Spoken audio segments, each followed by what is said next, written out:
Boss time! A storm of heavily armed guards burst in.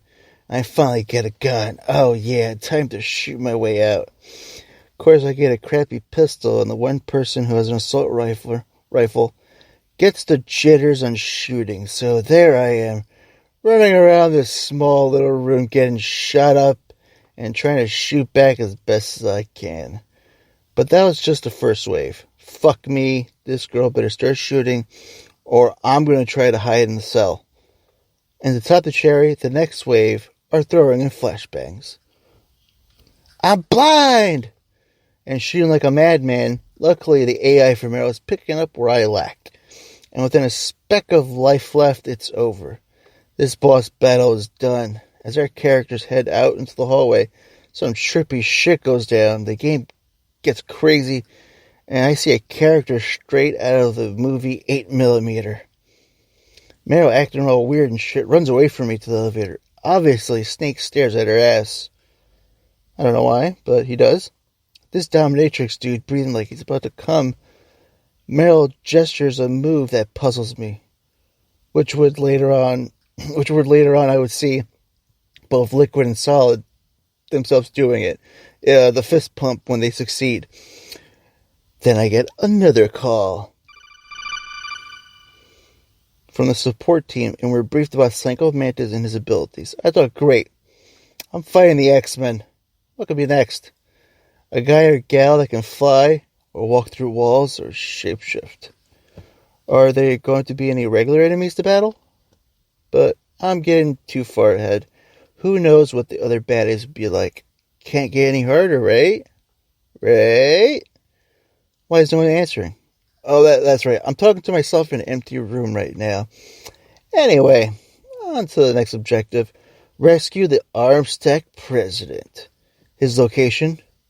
Tank Hangar B2. Armory. This is a fun room.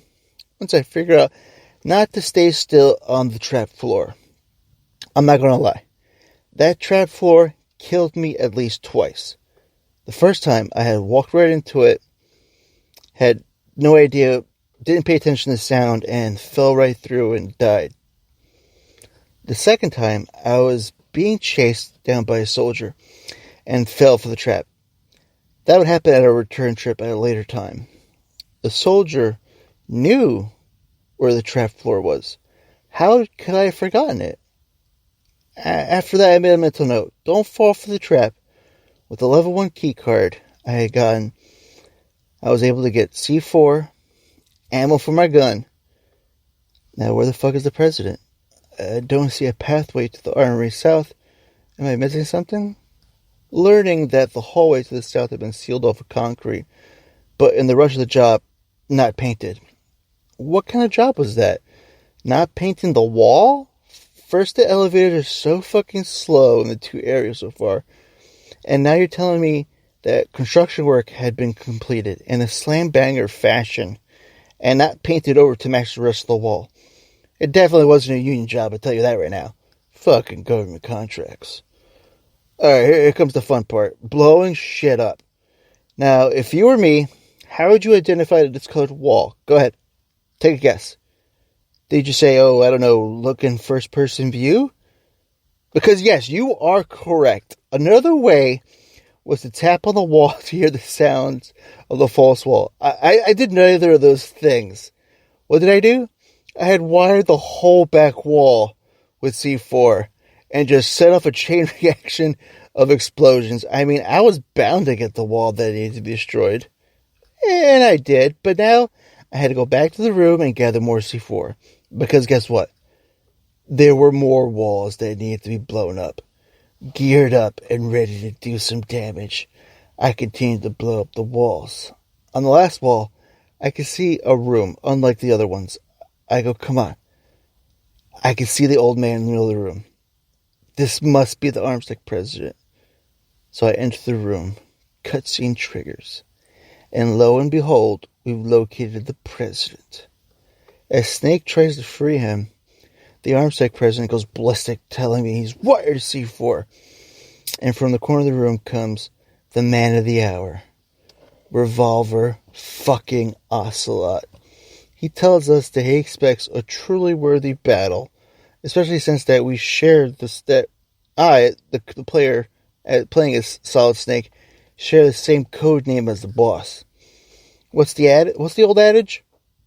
You had my curiosity. Now you have my attention. I want to know more about this boss of you guys. But first things first, I gotta get through this guy to move forward. The duel begins. And what didn't I do before entering this room? Load up the gun. So there I am. Armsec's president is life in the balance along with the mission. And I'm just going to bare knuckle brawl this guy. So what did I say? Fuck it. Let's do it. I chase the old man around the room, punch him up a couple of times. But doing so, I open myself up to more damage. Can't do that. So I quickly equip my pistol and continue to chase Revolver Ocelot around the room while shooting. He takes much more damage and goes on to ramble how thrilling it is that he hasn't had a challenge like this in a while. Blah, blah, blah. I'm here to end you, old man. Stay still and take your lead pills. Another cutscene pauses the fight. Revolver, fearing he would lose his battle, tries to play dirty. In an attempt to kill the Armsec president, Revolver Ocelot lunges forward to shoot and kill the president. But out of nowhere, with a swipe of a blade, Revolver's arm is severed from his body. It turns fucking nuts in this room, because a cyborg ninja appears and cuts the rest of the wires to free the president. And in doing so, sets off the explosions, which I would think that would kill everyone in the room, but it didn't.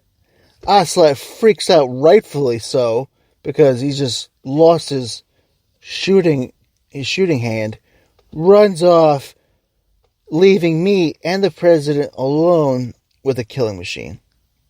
The cyborg ninja doesn't identify itself. Instead, we're given like a riddle of some type. He's like us, and has no name. And in a manic state, freaks out, runs out of the room in a fury of screams.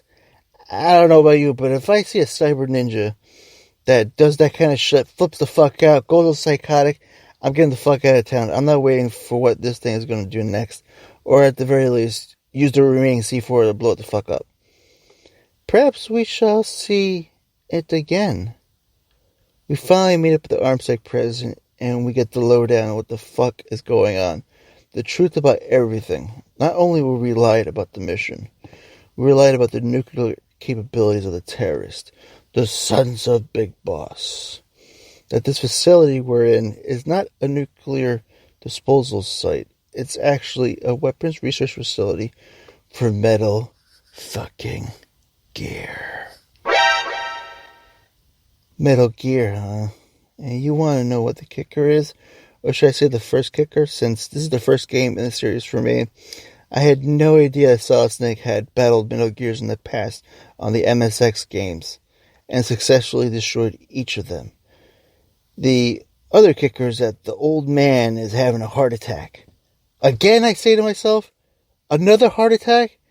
This shit is becoming a pattern. Two men, both in the proximity of my character, die of the same ailment. We contact the colonel, and to find out what's going on, all we're told is that they don't know why these men have both died. But we must venture forward to find out if Metal Gear is operational. And if so, take it down. The next thing to do, I need to contact Meryl, which we find out is the colonel's niece. Small world, Colonel. What's next? We're going to find someone else's relative or sibling on this mission? Eh? We're going to find out soon about that. Snake will have to rendezvous with Meryl. But in order to do so, I got to contact her. But in order to contact her, I'm told I need the case. So, right now the game is actually breaking the fourth wall to tell me, hey, you know that game you just bought? Flip the case over, look in the back, which probably not too many people did at the time, and read the codec. So in doing so, we finally contact Meryl. We gotta meet her up back at the tank hangar, beginning where we left from when we started from this mission, reaching the tank hangar. And in doing so, she's going to open a cargo door for us. And also, she's going to tell us that there are trip laser sensors. If tripped, we'll seal the room and fill it with poisonous gas. So how should I proceed? Well, I'm going to tell you one thing. I didn't have thermal goggles. In fact, I barely had any equipment to begin with other than a pistol and C4. So, what do? I'm going to use the cigarettes I smuggled in my stomach. That's right. I pop the cigs in. They actually show me the location of the lasers. So like my namesake, I crawl on the ground like the snake that I am, and try to avoid the sensors to the best of my ability. This is the only area that I succeeded on the first try, and that made me so very happy. Finally, I get something like this in the first go. The cargo door opens, and now we enter the area that I hate so fucking much, with the boss that annoyed the ever-living fuck out of me. The canyon. And with that, dear listeners, is the conclusion of Part 2. Part 3 and the conclusion of this game will be released on December 5th. If you want to reach out with subjects or materials that you'd like to have covered, email me at metalgearresurrections@yahoo.com or on Twitter at metalgearres or my personal Twitter page at Johnny_Flores Jr. I'll put this information into the detailed description on the podcast. With the conclusion of this episode, I leave you with the poem Brown Penny by William Butler Yeats. I whispered, I am too young, and then I am old enough. Wherefore I threw a penny to find out if I might love. Go and love, young man, if the lady be young and fair. Ah, penny, brown penny, I am looped in the loops of her hair. Oh, love is a crooked thing, there is nobody wise enough to find out all that is in it. For he would be the thinking of love, till the stars had run away, and the shadows eaten the moon. Ah, penny, brown penny, one cannot begin it too soon. Thank you for listening. I'm your host, Johnny Flores Jr., and this was an episode of Metal Gear Resurrections. And if you can, please support your local libraries. They need your help, especially in rural areas. Their resources and programs help both children and adults in your communities.